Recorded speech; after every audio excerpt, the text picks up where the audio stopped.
Carolyn Dube here. What's the play for today? Well, today I get to share with you this month's Stencil Club stencils. And these are ones that I designed that have a lot of meaning and significance for me. They're called pathways, and I'll show you those stencils in just a moment. You're also going to see how I created this background with them, and there's something very important for these layers to happen this way, and that's white space. And you'll see why just a little bit of white space was very, very helpful for this. All right, so let's take a look at what the Stencil Club stencils are. This is the Pathways collection, and it was inspired by various sidewalks, walkways, and promenades. And it holds a very special meaning for me. Even though many feet walk over the same ground, each of our journeys is unique. We each have our own path to take. Ancient walkways that I've seen on my travels inspired this stencil. So a mosaic floor that we kind of stumbled into in Corinth was the inspiration for up here. And running along the center of the stencil, the irregular stones of Pompeii. And along the edges here, that was the edge of the promenade in Ephesus. Now this stencil, like all stencils, you can use the entire thing, or you can pick out pieces and parts to use. So here I've been just doing a little bit of playing around, choosing a few elements here and there from the stencil to add on to the beginning of that art journal page. Now the second stencil in the collection, it was inspired by something much, much younger. And I'll be sharing what that is, as well as all the details about Stencil Club a little bit later in the video. But right now, I want to get in and start the play. I'm stenciling in my art journal, and by the way, you could do this on any surface, from a canvas to a wood panel to a scrap of paper, whatever it is you like to do. Well, what I'm doing here is loose stenciling. And what I mean by that is I'm not worried about anything being very precise. I don't care if a little paint runs under here and there, because this is not going to be a crisp image. It's going to have a very, very loose feel to it. Now the paint that I'm using there, that is leftover paint. This is one of the ways I use up any leftovers. I just start throwing them all onto the play and seeing what happens. Now I like how that looks. That's just one layer though. I'm going to do this again. I've just picked up the stencil, put it somewhere else. I'm going to take those same colors and I'm going to add another layer. That first layer, I did a lot of the stencil, but as I add each layer on top of it, I'm not using quite as much of the stencil at any one time. I'm just randomly picking pieces here and there to use. Now the intention here was to use up the leftover paint from something else. That's what I started with. And now I'm putting more paint out because I want to add some more layers to this and I need a little more paint. And if you're thinking, wow, this is kind of like a never-ending cycle, you're absolutely correct, because then I just need a little bit more of this paint. Oh, but I need to use that up. And so then I just need to add a little bit more so I can use that up. Now, when you're placing the stencil down to do another layer, you can move that stencil to all different places. You can pick a part intentionally with it, which is what I'm trying to do here, or you can randomly put it down. And between you and me, as much as I thought about exactly where I wanted to place that, for all the thought that went into that, I probably could have just placed it down randomly and gotten about the same look. Anytime there's a bunch of white space on a page, I want to put some color on it. And so that's what I'm doing here. Just adding some layers, picking out pieces and parts of the stencil to get bits of that pattern in places. Nothing here is being stenciled perfectly. My edges aren't exact. There might be a little paint that runs underneath the stencil. I'm being generous with it because what I'm going for here is a really loose look.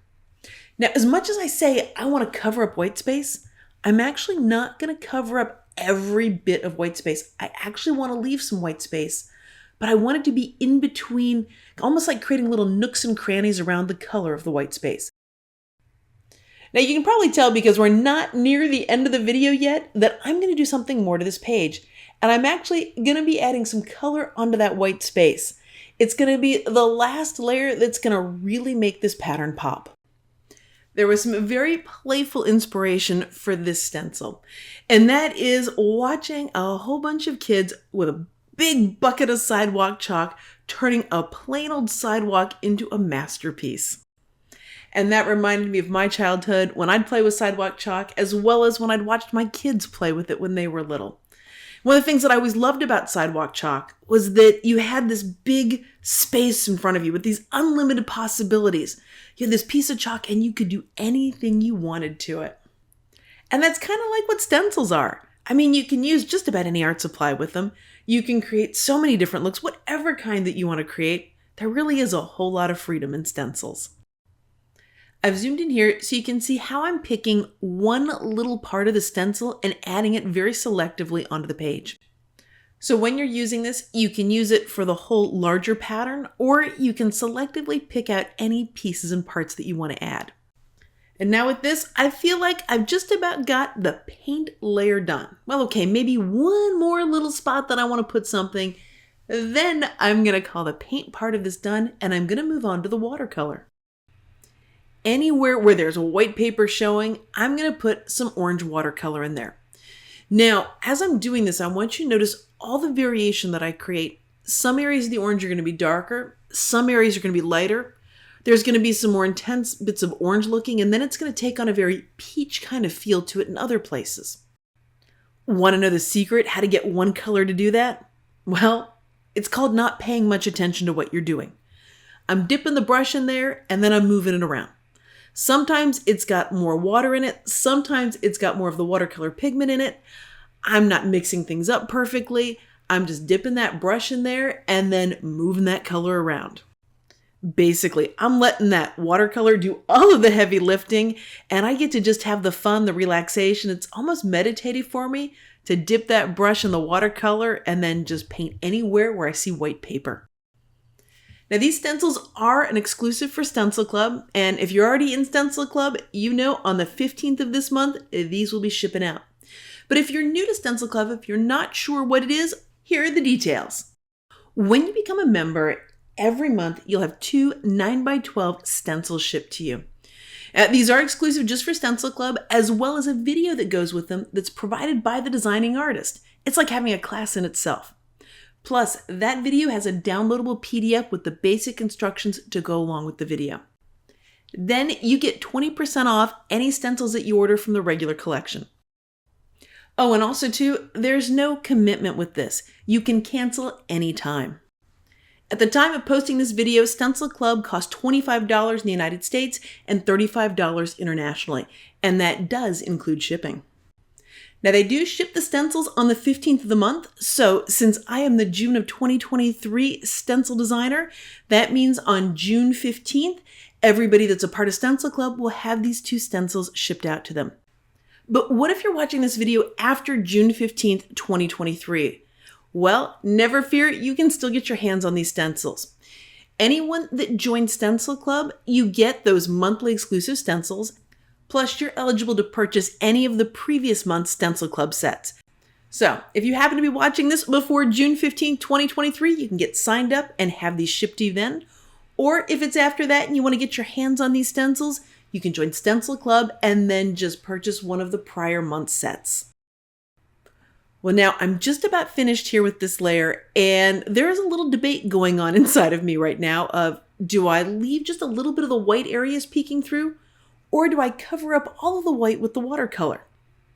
Now, I was really sitting on the fence with this. And whenever that happens, I can spend a lot of time and a lot of energy trying to make the right decision. And that's usually when I remind myself, this is paint, this is paper, these are stencils, you can make more. Pick one, make a decision, and keep on playing. And by this point, I think you can guess I chose to color all of that white space in with the watercolor. But here's the beauty of stencils. We each get to do it in our own way. We each get to walk our own path. So if you like leaving a lot of white space, you absolutely can do that when you're playing with them. Well, thanks so much for joining me for today's play. If you've been enjoying this video, if you've had fun, I'd so appreciate it if you gave it a thumbs up. And of course, if you want to see more of what I'm up to, hit that subscribe button. That way you'll know as soon as I've got a new video out.